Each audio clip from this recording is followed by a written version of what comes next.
Hello नमस्कार दोस्तों, मैं दिलीप कुमार आप सबको अपने YouTube चैनल में स्वागत करता हूं। आइए दोस्तों, आज हम लोग बिल्कुल ट्रिक के साथ एकदम अम्ल और क्षार को जानेंगे और सीखेंगे कि क्या होता है अम्ल और क्या होता है क्षार। तो वीडियो को पूरा अंत तक देखिए जिससे आपको यह पता चल सके कि अम्ल को कैसे पहचाना जा सकता है और क्षार को कैसे पहचाना जा सकता है। मात्र एक सेकेंड में आप पहचान लेंगे कि कौन अम्ल है और कौन क्षार है। तो उसके लिए पहले हमको कुछ बेसिक बातों को बताना पड़ेगा कि अम्ल क्या होता है, क्षार क्या होता है। देखिए, अगर हम बात करें तो यह जो चैप्टर है इसका नाम है अम्ल, क्षार और लवण। अम्ल को इंग्लिश में कहते हैं एसिड। क्या कहते हैं भाई लोग? एसिड कहते हैं।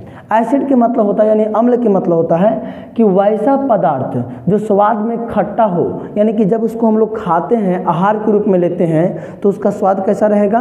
खट्टा रहेगा, तथा जल से अभिक्रिया करने के बाद H+ आयन प्रदान करता हो, उसे क्या कहते हैं? उसे आयन कहते हैं। आपको दिमाग में जाएगा सर ये तो ठीक है, स्वाद खट्टा हो तो समझ में आ गया, परंतु यह जल से अभिक्रिया क्या होता है H+ हमको कुछ समझ में नहीं आ रहा है। तो हम आपको अभी जस्ट बताएं कि बिल्कुल ट्रिक के साथ सीखेंगे, तो बस आपको अभी धैर्य बना के रखना है। बस थोड़ी देर आगे आपको बताएंगे H+ क्या होता है और OH- क्या होता है। ठीक है, चलिए जैसे मैं बात करें तो इमली, सेव और भी हो सकता है दूध और भी दही हो सकता है ना, ये सभी के बारे में आगे बात करेंगे, यानी ये सब इसमें अम्ल पाया जाएगा। ठीक है, अगर बात करें क्षार के बारे में तो वैसा पदार्थ जो स्वाद में क्या हो? कड़वा हो। जैसे बात करें हम तो साबुन। ठीक है, साबुन क्या है? स्वाद में कड़वा होता है। आगे अगर हम बात करें तो बोला उसको जल के साथ अभिक्रिया करने के बाद OH प्रदान करता है, उसे क्या कहते हैं? उसे क्षार कहते हैं। जैसे मैं बात करें तो चूना, मिल्क ऑफ मैग्नीशिया आदि, यानी इसी प्रकार और भी हो सकते हैं। जैसे अगर हम बात करें आज से छोटा को में जब आप लोग स्नान वगैरह कर रहे होंगे तो गलती से साबुन अगर मुंह में चल जाता हो तो कितना खराब टाइप से प्रतीत होता हो, तो औसत स्वाद को ही कड़वा स्वाद कहा जाता है। ठीक ना। जैसे अगर बात करें नमक, अगर नमक ज़्यादा हम लोग खा लेते हैं सब्जी वगैरह में, या फिर नमक ऐसे ही अगर कभी यूज करते होंगे तो आपको पता होगा ज़्यादा नमक हो जाने के कारण खारा टाइप से लगने लगता है और उसी को कहा जाता है कड़वा। अगला है लवण। लवण को पॉइंट को अगर समझे तो बात हमको कहना कि अगर अम्ल है और क्षार है, अगर दोनों को मिला दिए तो उसी को कहा जाता है लवण। ठीक ना। चलिए अगर हम बात करें pH मान का, तो pH मान जो है वो अम्ल का pH मान 7 से कम होता है और क्षार का pH मान जो होता है वो क्या होता है? 7 से अधिक। अम्ल का pH मान 7 से कम और क्षार का pH मान 7 से अधिक। लवण का pH मान पूरे 7 होता है। ठीक ना। अब अगर हम बात करें लिटमस पत्र को, लिटमस पत्र क्या होता है? एक छोटा सा एक कागज टाइप से रहता है जो कि ब्लू कलर का रहता है। ठीक ना, नहीं बैगनी कलर का रहता है वो। ठीक ना, बैगनी कलर का रहता है। अगर उसको, वो बैगनी कलर का रहेगा, अगर उसको अम्ल में डाले हैं, अगर उस लिटमस पत्र को अम्ल में डाले हैं तो अगर वो पहले से नीला रंग प्रतीत कर रहा था, लेकिन जैसे ही उसमें डाल दिए वैसे ही अगर लाल कलर हो गया तो हम कहेंगे कि वो क्या है? अम्ल है। बिल्कुल ट्रिक ले जाइए, ट्रिक ले जाइए। क्या ट्रिक है? अनिल। आप लोग नाम सुने होंगे, नाम वगैरह तो सुने ही होंगे। अनिल हो गया, आप लोग आपके आसपास में किसी भी व्यक्ति का नाम अनिल होगा। तो आ से हो गया आम्ल, आ से हो गया अम्ल, और नी से हो गया नीला, और ला से हो गया लाल। तो आपको याद रखना है कि अम्ल के बारे में कैसे पता करेंगे। अम्ल जो है वो लिटमस पत्र के रंग को किस रूप में, किस में परिवर्तित करेगा?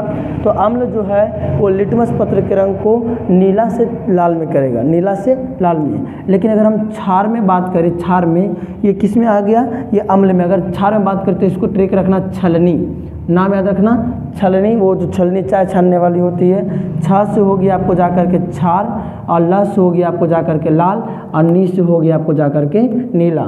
तो आपको याद रखना है कि लाल लिटमस पत्र को नीला कर रहा है, लाल को नीला करेगा तो क्या कहलाएगा? क्षार कहलाएगा, और यदि नीला को लाल करेगा तो क्या कहलाएगा? अम्ल कहलाएगा। कोई दिक्कत? चलिए अगर हम आगे बात करें pH मान क्या होता है, pH मान के बारे में अगर बात करें तो pH मान, चलिए पहले pH मान को ही देख लेते हैं। pH मान कैसे समझा जाता है, pH मान क्या होता है उसके बारे में पहले सीखेंगे। ठीक है, चलिए देखो pH बारे में सीखेंगे। पहली बात अगर हम बात करें तो pH का फुल फॉर्म कुछ होता है। pH का फुल फॉर्म होता है power of hydrogen, hydrogen, power of hydrogen. एक व्यक्ति थे जिनका नाम था, इसका pH का जो खोज किए थे वो किए थे सर हॉन्सन। सर हॉन्सन नामक एक व्यक्ति था जो एक स्केल का खोज किया, जो कि स्केल इस प्रकार था। ठीक है, आपको ये भी याद रखना है कि स्केल का खोज किसने किया था? सर हॉन्सन। कौन सा स्केल? PH scale. कौन सा scale? PH scale. PH scale में सबसे न्यूनतम मान होता है 0 और सबसे अधिकतम मान होता है 14।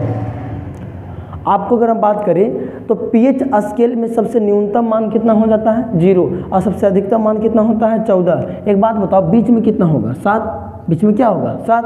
तो 7 से कम जितना भी रहेगा वो कहला जाएगा अम्ल, और 7 से अधिक जितना भी रहेगा वो कहला जाएगा क्षार। लेकिन अगर पूरे पूरे 7 है तो वो कहलाता है उदासीन, जो कि आपका लवण का पीएच मान होता है पूरे पूरे 7। शुद्ध जल का पीएच मान भी पूरे पूरे कितना होता है? 7 होता है। ठीक है। मिट्टी का पीएच मान कितना होता है? 7 होता है। मूत्र का पीएच मान कितना होता है बताइए? मूत्र का पीएच मान होता है 6। ठीक ना। तो 6 क्या हो जाएगा? आपका अम्ल हो जाएगा।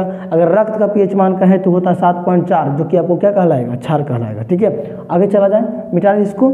देखो आगे हम बात करें क्या होता है, आगे के कुछ कहानी को सीखेंगे क्या होता है। बिल्कुल ट्रिकली समझेंगे भाई लोग, ट्रिकली समझेंगे, ट्रिक के साथ सीखेंगे कि कैसे हम पता करें कि कौन सा अम्ल है और कौन सा क्षार है। ठीक है। उसके लिए आपको एक बात बताएं, जैसे हम आपको बता रहे हैं, आपको कुछ हम दे रहे हैं, उसको ज़रा देखिएगा। ठीक है। ज़रा देखो क्या दे रहे हैं। ठीक ना। अगर हम बात करें, आपको दे रहे हैं HCl बराबर H+Cl-। अब बताइए ये जो है अम्ल है कि क्षार है? बताइए अम्ल है कि क्षार है? और बता दीजिए आप लोग, H2SO4 बराबर H प्लस क्या होगा? H प्लस 2H+ और SO4 माइनस यहाँ पे 2H होगा। ठीक है। अब बताइए ये क्या है? अम्ल है कि क्षार है? बिल्कुल ट्रिक के साथ आप बता दीजिएगा, कोई दिक्कत नहीं होगा। पहले उसके पहले आपको कुछ सीखना पड़ेगा, समझना पड़ेगा, समझना पड़ेगा। देखिए एक व्यक्ति था जिसका नाम था आर्हेनियस। क्या नाम था? आर्हेनियस। आर्हेनियस ने कुछ बताएं। आर्हेनियस ने कहा कि यदि आप अम्ल बता रहे हैं, अम्ल वह होता है जो जल के साथ अभिक्रिया करता है। देखो यहाँ पे जल लिख रहे हैं H2O, H2O माने जल होता है। ठीक है। यदि किसी अम्ल को जल के साथ अभिक्रिया करवाते हैं, यानी H2O के साथ अभिक्रिया करवाते हैं, तो यदि H+ देता है, यानी देखो अगर अम्ल है और जल के साथ अभिक्रिया करवाएंगे तो H+ देना चाहिए, और यदि क्षार है अगर उसको जल के साथ अभिक्रिया करवाएंगे तो OH- देना चाहिए। ठीक है। तो आपको अगर हम कहेंगे बताइए ये अम्ल है का सूत्र है, यानी HCl अम्ल है और कि क्षार है, तो आपको दिमाग लगाना है कि इसमें क्या H है, तो डायरेक्टली देखेंगे H है मतलब ये H+ के रूप में टूटेगा। अब H+ किसका होता है? अम्ल का होता है। इसका मतलब क्या है? ये अम्ल है। ये क्या है? अम्ल है। अम्ल अम्ल। आपको कहेंगे ये क्या है, तो आप देख लीजिए ये क्या है, इसमें भी तो H+ यहाँ पे है, तो ये भी क्या है? अम्ल है। ठीक है। समझ गए अम्ल क्या होता है, क्षार क्या होता है? एक और आप लोग से बता दीजिए हमको, अम्ल क्या होगा, क्षार क्या होगा। ठीक है। देखिएगा CH3 और CO2, CH3 CO2H, यहाँ जल के साथ अभिक्रिया करवाएंगे H2O, H+ CH2OH।